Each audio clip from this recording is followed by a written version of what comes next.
What's going on, everybody? Hope you're all having a fantastic day today. Now, ladies and gentlemen, today's video is going to be a bit of a lengthy one. Today, I want to go ahead and help you guys kind of fight through the matchmaking within Modern Warfare 3. Now, I'm not talking about exploits. I'm mostly just talking about skill. I'm going to give you tips and tricks and things that I personally do myself that, help compete in these type of lobbies. And a lot of the things I'm going to be presenting to you guys aren't, rocket science. I'm not going to be throwing out tips for, pro level players, people who have to, train 50 hours. No, none of that nonsense. The video game, right? I'm going to be giving you guys basic tips and tricks that will go an extremely long way when it comes to competing in the sweatfest known as current day Call of Duty. But ladies and gentlemen, before we go ahead and dive deep, if you guys do enjoy today's video and you want to hear some more content revolving around Modern Warfare 3, by all means subscribe and hit that bell. We just recently hit 45,000 subscribers, and ladies and gentlemen, thank you so much for helping me reach that goal. It's insane to watch this channel grow from what it was to where it's at now. I'm very passionate about what I do here. I love making videos, I love making content, and I love playing COD. Whether it turns out to be good or bad, whatever is going on with this franchise, I just love being able to form a community with you guys and just have a good time talking about the stuff that we love. So, like I said, if you do enjoy, subscribe and hit that bell. And last but not least, we will indeed be streaming over on Kick today. So if you guys need a party, we always do open lobbies. You can find a link to my Kick channel down in the description of this video. That stream usually goes live around 1 p.m. Eastern time. All you got to do is go in the chat, ask for my ID, I'll hit you up with it. You could add me, and it's first come, first serve. All right, so let's get into the tips and tricks video for Modern Warfare 3. First and foremost, I do want to say if you do want to exploit the system, I really could give two craps, what you want to do. Personally, I just grind through it. I usually play with a 5 to 6 man party. Like I said, we always do open lobbies and stuff of that sorts.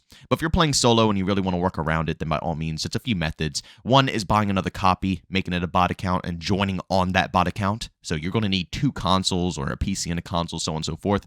The second method is just, basically reverse boosting your stats and playing like a dummy. I don't think it works by killing yourself, but you have to go ahead and actually, walk around the map, shoot blanks at people, so on and so forth, and make yourself look like a bot. And the third method is simply just getting a VPN. Now, this doesn't guarantee completely casual lobbies, but it will guarantee you a really good connection and probably a more variety in gameplay instead of just sweat match after sweat match after sweat match after sweat match. But with that stuff being pushed aside, if you just want to simply try to improve at the game, then again, I have a ton of tips for you guys, which will 1010% improve your gameplay when it comes to Modern Warfare 3. The first thing I want to go ahead and discuss with you guys is the map selection in Modern Warfare 3 here. Now, if you haven't noticed, on this channel, I've been really trying to put a lot of the unpopular maps up to hopefully, show you guys how I personally play them, how I rotate through them. You can look back through all my videos. I always try to, post maps that aren't too popular because they're not that bad. It's just it takes a little time to understand how maps work in this game. First and foremost, I'm going to tell you guys right now, everything sucks besides ARs and battle rifles. You can obviously make other weapons work, and I'm sure sniper rifles, they work. I'm just talking about mainly when you get into sweat lobbies. If you get into competition, just pull out an assault rifle. Don't torture yourself. I'm telling you right now, it's absolutely no reason to go through it. You can compete with other weapons, but 9 times out of 10, if you go up against a burst weapon, the Holger, or even as you see right here, the Holger LMG, this thing right here, oh my God. Out of all the LMGs, this is it, ladies and gentlemen. But long-range weapons shine tremendously in this game. And also on top of that, when it comes to your long-range weapons, make sure you deck them out for recoil and damage range, because the base ADS speed in this game is already tremendously fast. In Modern Warfare 2 2022, you couldn't ADS, you couldn't strafe, you couldn't do anything. So you had to, use up all your attachment slots for ADS attachments. But in this game, literally, you move at the speed of light. There's basically no reason to use ADS attachments on the mass majority of the weapons. And even when you go ahead and deck them out with recoil attachments, it still doesn't slow it down. So to handle the map selection in this game, that's what I would suggest you guys doing. Going ahead, using long-range weapons, the mass majority of the time, they're always going to benefit you, even up close and personal, and deck them out for damage and recoil. Second thing that you have to keep in mind is that the spawns in this game don't flip too frequently. So a lot of the time on these bigger maps, people are always going to be looking in the wrong direction when in reality, all you have to do is just push further and further into the spawns. If you're ever wondering where people are at, where they're hiding, so on and so forth. Just go deeper into the spawns. It's almost like the OG Model Warfare 2 2009 spawn system, you know? The further back you go, the more intense it gets, and the further that you stay away from the spawns, the less action you get. So if you're ever wondering where people are at, where to find them, you can even see it on this gameplay right here on Derail. I do it multiple different times. You can even see me run up into the spawn building, and they're still going ahead and spawning around me. You know what I'm saying? It intensifies the action, but that knowledge is extremely important to have, so you know what's going on. You know, that's a huge key component when it comes to these sweaty lobbies. You have to know what's going on. The players you're versing, they're going to know exactly where the spawns are at, when they're going to rotate, where you're going to be, so on and so forth. So make sure you gain that knowledge as well. And one last tip that I can give you guys for these larger maps is use tack insertions. It's an extremely unpopular thing to use, but if you're not playing domination or any, other game that might require a trophy system, use tack insertions. They will cut your time in half when it comes to spawning on these maps, because 9 times out of 10, like I said, these spawn systems don't really flip. So if you die, you're going all the way back to home base, which once again irritates a lot of people. Bring a tack insertion, slap it down somewhere that's closer to the action. 9 times out of 10, you won't have to struggle. And also the tack insertions regenerate extremely fast. So, you'll be able to use them constantly throughout multiple different lives.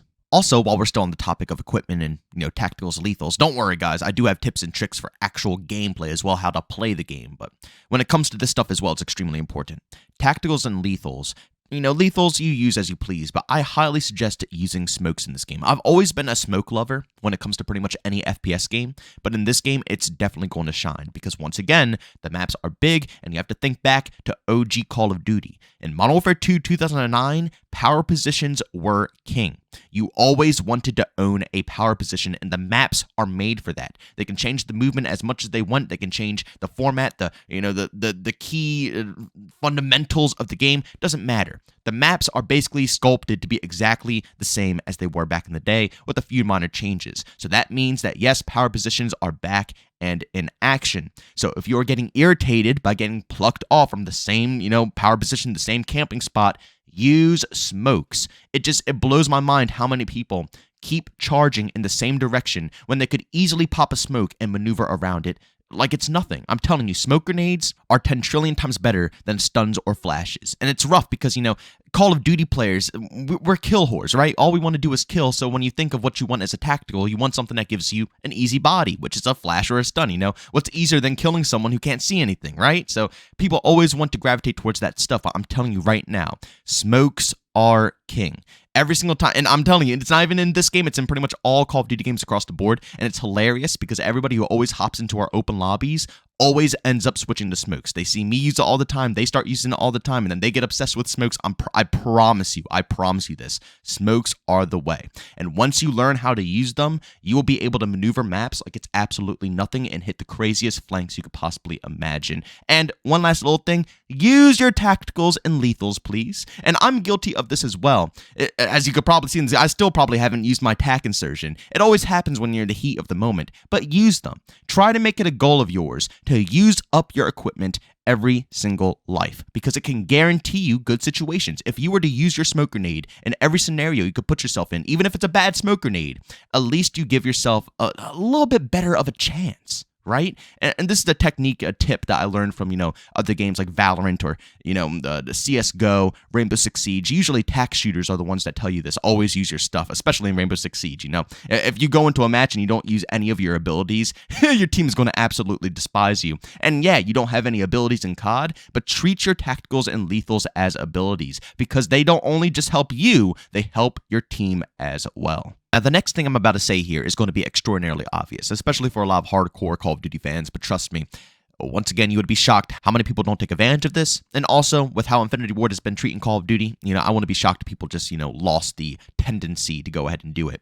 But always look at your minimap. Your minimap is your best friend. And not just because Infinity Ward, their design decisions are scrapped now, and you can finally see red dots on unsuppressed weapons nowadays in Modern Warfare 3.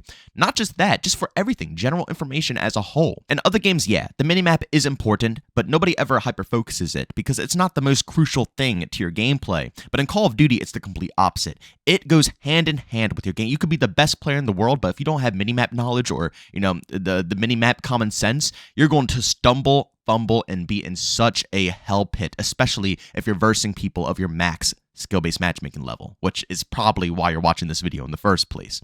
So learn the minimap. Again, it tells you where enemies are at, not just with unsuppressed weapons, but where your teammates are at. You can line them up where your teammates are at, and okay, maybe they're on the opposite side of my team. If my team isn't getting any action, maybe they're over here. It also tells you where to cover. You know, if your teammates are covering a certain angle, you can cover another angle, but you only get this information off of the minimap. Also, you know, if your teammate dies or something of that sort, and you don't see it and you're playing kill confirmed, you'll see their tag go down. Or another technique that I like to use is also baiting out tags on the minimap as well. It helps me see when an enemy is running on through. Now, of course, if your teammate dies a second time, that tag will disappear. But 9 times out of 10, you can use that maneuver to your advantage to tell when an enemy is pushing up on your position. It's a lot of useful stuff that the minimap offers. But again, nobody wants to actually focus it. I don't know if it's because Infinity Ward has pulled that mindset out of the player's mentality, or if it's just newcomers coming into COD. But the minimap must be treated as your best friend. I mean, you are probably going to be looking at it like every other couple of seconds. I'm being so serious with you. It's going to be the most frequently checked thing on your screen. So make sure you hyper-focus it, understand it, learn it, and make it a part of your gameplay loop. Also, for those who don't know, there is a perk in the third perk category. I forget the exact name of it. I think it's data something.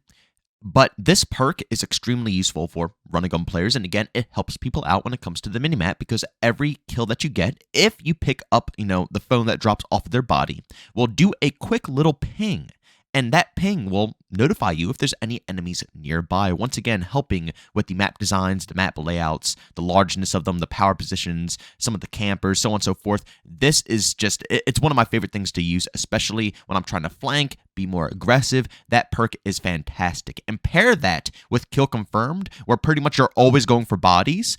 It's just the ultimate death machine. Because again, like I said, in Kill Confirmed, the whole objective is to pick up tags. The tags are literally on the enemy's bodies, so every single time you kill someone and go pick up their tag, you basically pick up a data phone, which will then ping the rest of the area around you. So, just a little quick tip about that perk as well. It's very useful for anybody who is a little confused with the map layouts and need a little bit more additional information on their minimap. All right, now with that being said, let's move on to how to actually improve your gameplay when it comes to shooting, engaging, and winning more gunfights. First and foremost, I want to throw this out here. Ping more people, ladies and gentlemen. Again, I'm guilty of not doing this 24/7 because it's hard to remember, especially when you're in the middle of combat, but it is extraordinarily useful because it almost works like Battlefield pinging. It 3D spots the enemies, basically on the minimap and in front of their eyes. They don't even have to look at the minimap to see exactly where they're going, how fast they're going, and when they're going to lead up into them. Literally, 3D spotting is extremely useful in this game. And don't use the perk. There is a perk that will auto-spot enemies if you aim at them for long. It's not worth it. It's not worth it. Find a keybind, switch it around, and make it as comfortable as possible so you can pretty much ping almost every enemy without it affecting your actual accuracy. And I promise you, that will improve gameplay tremendously. Knowing where the enemies are at, knowing where they're rotating, and also if you're playing with a bunch of friends and they're pinging, it could save your life in so many different ways. I can't even count them all. Because yeah, it is useful having callouts and stuff. But when you're playing a match of casual pubs, you're probably sitting back, hanging out with your friends. Nobody's going to want to be screaming callouts, but it doesn't take that much effort to hit the ping button, So that is the best way that you can go ahead and navigate these maps and win more engagements. Also, I do want to throw this in here because I almost forgot. It doesn't really have anything to do with winning more gunfights, but shoot streaks, please. If you see a streak up in the sky, shoot it. If the whole team does this, it will get knocked out in seconds. But the problem is nobody does it. So it's just going to be one person doing it, which it will never get shot out of the sky. That one person dies 1,000 times, and the streak is able to get a bunch of kills. But if you have 6 people shooting at a chopper, you're set. Maybe not an AC-130 or something of that sort, but if it's just an attack chopper, a VTOL, just look up, spend a couple of seconds, and shoot it down. I promise you, if everybody does it, it will be out of the way extremely quick. All right. With that out of the way, let's get back to ways to improve your gameplay. All right, now when it comes to engaging enemies in a game with 150 HP, yes, cursor placement is key, and tracking and all that good stuff is key. But one thing that people always forget is that you have to anticipate where the enemy is going. 100 HP is a blessing for a lot of people sometimes because it's instant. You look at an enemy, you beam them. That's it. The gunfight is there and then, and it ends in seconds. But when everybody has a bunch of health, you have more drawn out battles. Now, of course, there are guns. Like I said, it's a lot of balancing issues in Modern Warfare 3 right now, and a lot of guns will like 2 to 3 tap you, where others will take a lifetime to kill someone. But when that gets balanced out, and everything is even across the board, 150 HP, yes indeed, brings a more drawn-out gunfights, which means that you have to anticipate movement, especially in a game where you're strafing fast, people are b-hopping all the time, people are slide canceling all the time. It's not good enough to be able to track, and also it's not good enough to be able to have good cursor placement. You have to anticipate. And what I mean by this is when you see an enemy, you kind of have to piece the pieces of the puzzle together before they actually start engaging. So if they're running left, maybe you're going to predict that they keep running left. Or, maybe you see this person a couple of times and they like to trick you out. Instead of running the same direction, they cut back really quickly, or they b-hop backwards. You have to understand your opponents and understand what they're doing and predict it. It sounds complicated, but it really is not the more you do it and the more you practice it. It's the same thing as playing basketball, right? If you're playing defense in basketball, you're not going to just sit there and no, you're going to be predicting. You have to predict, not just with the skill that you have to play defense, but you also have to predict what your opponent is going to do and act almost before they do it. And again, it sounds nearly impossible, but when people practice and when people train, they perfect this craft, and that's something that you need when it comes to playing a game with 150 HP. You have to predict your enemy's movements, whether they like to b-hop, whether they like to slide cancel, whether they like to strafe a lot. You have to know how they react when you do engage with them. Do they, like I said, do like the back jump? Do they keep running in the same direction? So on and so forth. Every engagement's going to be different. Every person's going to act differently, but that will help you tremendously when it comes to engaging in gunfights. And also, you have to make yourself a hard target as well. Stop strafing in one direction. Stop doing the same thing. Like, you have to make yourself difficult to kill. It just is what it is. With 150 HP, you have long, drawn-out battles. You don't die in 2 seconds. Well, not even like a millisecond. You don't die in a millisecond. The battles will go on for a little time. So you have to make yourself a hard target as well. Again, I know it sounds complex, but once you start, thinking of these things while you're in the middle of combat, the pieces of the puzzle start slowly to come together. Also, with that being said, stop mounting people. Unless it's for a challenge, stop freaking mounting. If it was 100 HP, yeah, it's useful, but on 150 HP, it's not useful whatsoever. I always see the same people getting angrier and angrier and angry, like they're mounted up and someone jump shots around the corner and beams them. Do you know why they're jump shotting around the corner? Because they are trying to engage a stationary target. And that's how you engage a stationary target, by trying to get the jump on them, whether they slide around the corner, jump around the corner, whatever it is. You don't want to be stationary when that happens. You want to be up and be mobile. You want to be able to strafe. You want to be able to crouch. You want to be able to go prone. Whatever is available is better than being stuck on a mantle and then having to get out of the mantle animation. And then, by then you're dead. It's over. The gunfight's done. Yeah, it'll give you a little bit more accuracy, but it's not worth it in any way, shape, or form in this game. Not even in the slightest. And the last tip I want to go ahead and leave with you guys is to calm the hell down. Yes, I know they added in fast movement. Yes, it feels very fluid. Yes, I feel like I can run 24/7. But just because you can run 24/7 doesn't mean that you should run 24/7. I'm not saying camp. I'm not saying, be the person that just sits in the back of the mat. But seriously, there's times and places to move, right? That's how rushing has always been since the beginning of time. The only way you can rush 24/7 is if you're versing people who are significantly under your skill bracket and they can't shoot back at you whatsoever. And that's how it is. That's legitimately how it is. If you're versing anybody else who has any type of similar gun skill, they will beam you. If you're running in the open charging at them, they are going to kill you, and you can't be angry about it. You just simply can't be angry about it. Patience is key when it comes to rushing. It's a part of rushing. Everybody thinks that rushing means you can't stop at all, not even for a second. But in reality, there are times and places when you need to slow down, check yourself, engage, and then move. That is I know, again, a lot of this stuff might sound simple, but you will be shocked. You will be shocked. The amount of people that I see complain about certain things in this game, and then I watch them charge into a person like 10 different times. Like I said, no smokes. They don't change their pattern. They don't, pull out a different weapon to engage with someone who's at, range. It's just the same thing on repeat. You will be shocked. You really would be shocked. So that's why I'm saying this. Slow down. A lot of the time when you see a skilled player rushing, They know what they're getting themselves into. And that's the hardest part about being a viewer, someone watching on the outside instead of being in the shoes of the person who's actually playing. Because the people who are watching on the outside think that they're just, mindlessly charging at everybody and they're just getting so many kills. And yeah, again, you could do that if you're versing bot lobbies. But 9 times out of 10, if there's experienced players in the game, that individual is going to want to know what's happening before they start running, gunning, and rushing, right? Running into a blind moment only will lead to death. You have to know your situation, you have to know your surroundings, and then act accordingly. Then rush, then flank, then push. Use your equipment to try to, navigate. But don't mindlessly charge to the same spot 10 different times and then get pissed off about it. Don't do that. I'm telling you, it's not going to lead you, and don't complain about people camping either because you're doing that. Take your time, beam the person off the head glitch, and then continue rushing. But charging at that person over and over and over again will not benefit you whatsoever.